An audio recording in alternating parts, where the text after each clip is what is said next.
Hi guys, welcome to I believe part 7 of my Knives Galore series. This is to help beginners decide what kind of big knife they want to buy and a little bit of pros and cons of each kind of tool, what they're probably looking for to save them time and money.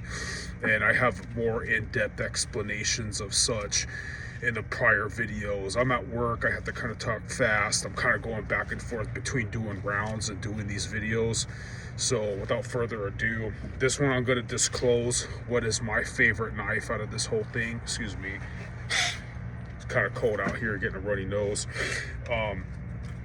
First, I'd like to tell you what led up to me discovering my favorite knife, and thanks for listening to my rant. First, I wanted to get the Tops Tom Brown tracker. This is not the Tops Tom Brown tracker. I've went over this in the second video, K-Bar Combat Kukri. The Tops Tom Brown tracker, I got interested in that knife because it's a legendary Tops Tom Brown. Tom Brown was a survivalist. It's controversial who invented that knife, but seemed like a really cool guy. His videos are really tranquil, and like, I want to be an outdoorsman like that. If I live long enough, I'll probably get that good. But I ruined the Tops Tom Brown tracker. It's such a low saber grind or whatever that I couldn't get the angle right. I forgot to explain that a lot of Tops knives, or your angle, you want it to be like at 25 or 27 degrees. You can Google whatever that is. That's too high, but generally the thicker the knife is, the more of a higher degree you're going to have, and the thinner it is, the lower of a degree you're going to have.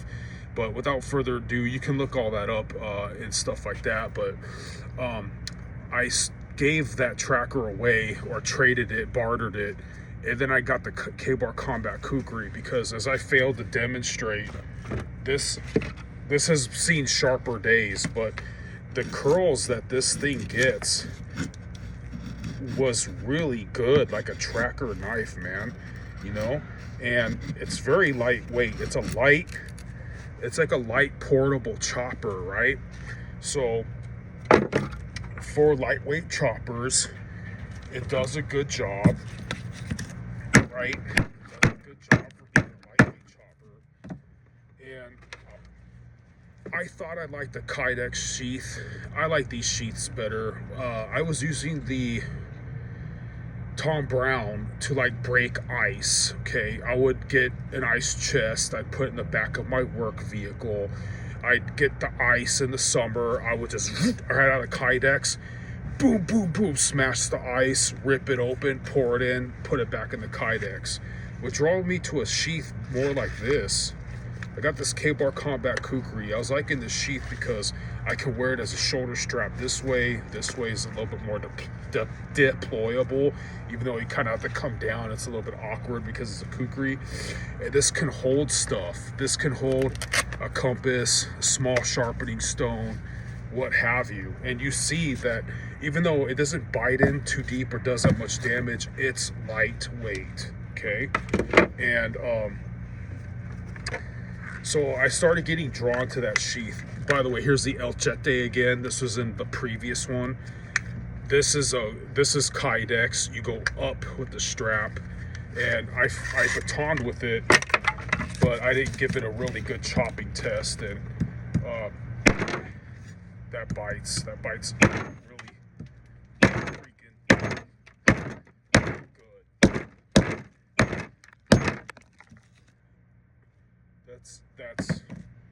This is, some people say their knife is a beast. This is a Leviathan.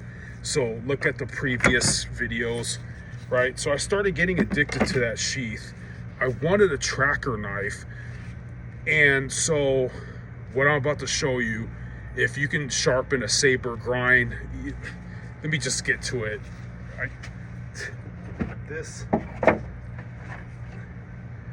I was hesitant to get this knife because I didn't really think it looked too good to be true.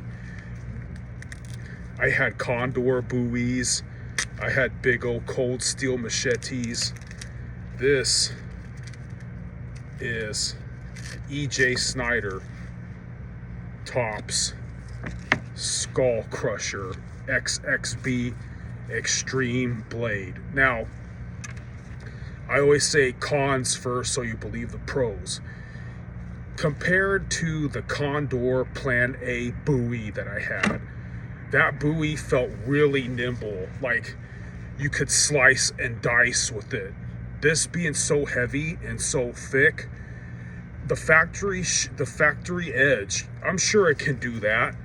I don't care, because when I choke down on this handle, my ogre ass hand, I'm kind of a big dude, it actually fits.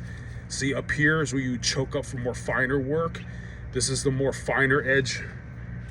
This is more finer edge usage blade, right?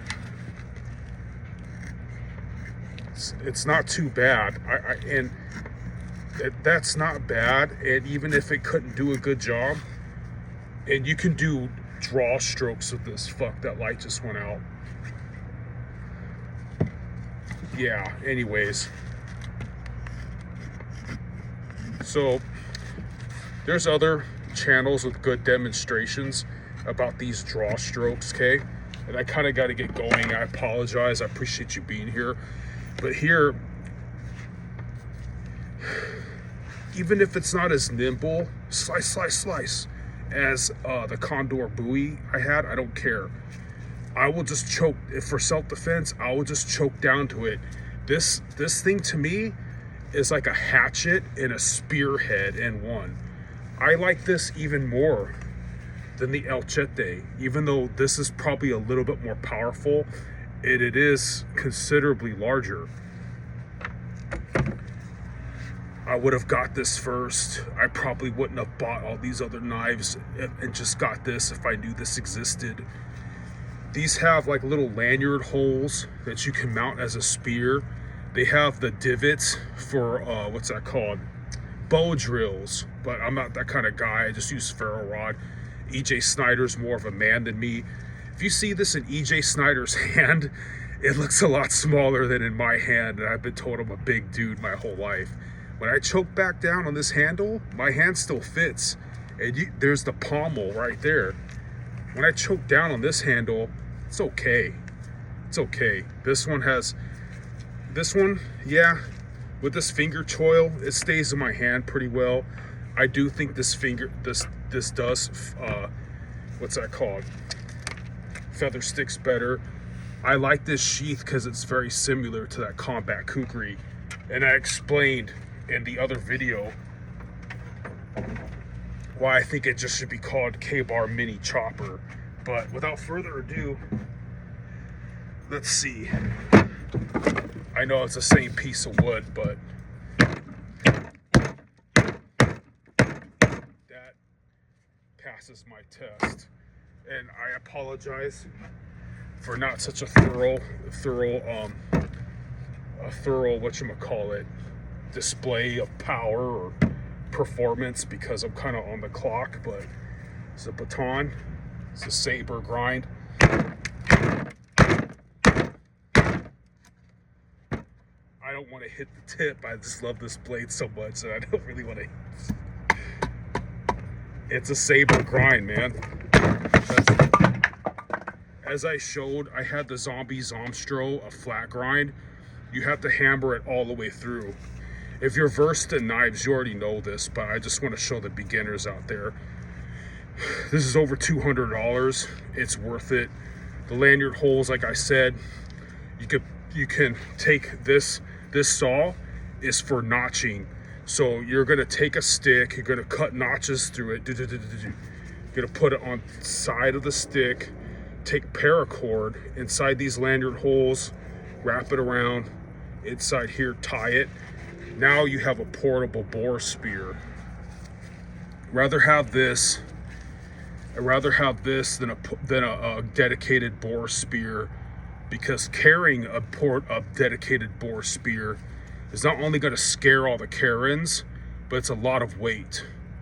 So stick around for the next video, and I'm gonna explain. If you're a beginner, you'll like the next video, and I'm gonna give some shout outs to some really good knife review channels that, if you don't already know of it, you're gonna like them. So yep, Tops SXB.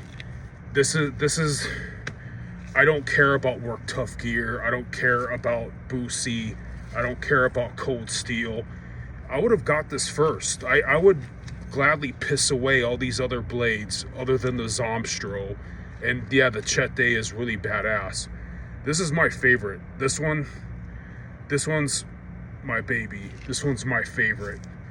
It can protect your life. It's like a hatchet, a spearhead, and a bushcrafter. It's got this pommel here, attitude adjustment in case you don't want to kill a little crackhead that's trying to come after you. You need to crush coconuts or something. It could be a decent breaching tool. Probably not as good as a breaching tool than the tomahawk I showed and the other, but I don't care. That can't baton as good as this. This cannot protect you as good as that. This, whoever invented this is a bad motherfucker, dude. Fucking good job. I don't need any other blades. This sheath is badass. I don't need a Kydex sheath.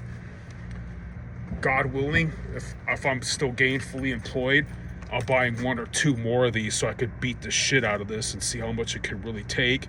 And it can take a lot. The Tom Brown tracker can take a lot.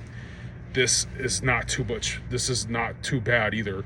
And it's more formidable for a self-defense tool than the Tom Brown tracker. Again, I always talk about the cons so you believe the pros. Do I think this is as nimble and slicey, dicey as my thinner 1075 Condor Plan A buoy? No, I don't care. I'll just choke back on it and be like, you better get away from me or you're gonna have a huge gash and it's gonna fucking probably knock you out at the same time. Whoever made this is a real fucking man. And I'm a technically big ass dude. So people complain about the size or whatever. They're little girls. You definitely need to eat meat if you're gonna wield this tool. I don't care about having a sword. I don't care about buying any more tomahawks. I don't even care about exploring any other knives out there besides probably small carving knives to complement this. This is my baby. Whoever made this is not only a genius, they have fucking balls. That's how a real man invents a fucking knife. Take fucking notes. Gerber strong arm, fucking whatever else is supposed to be fucking great out there. I piss on that shit.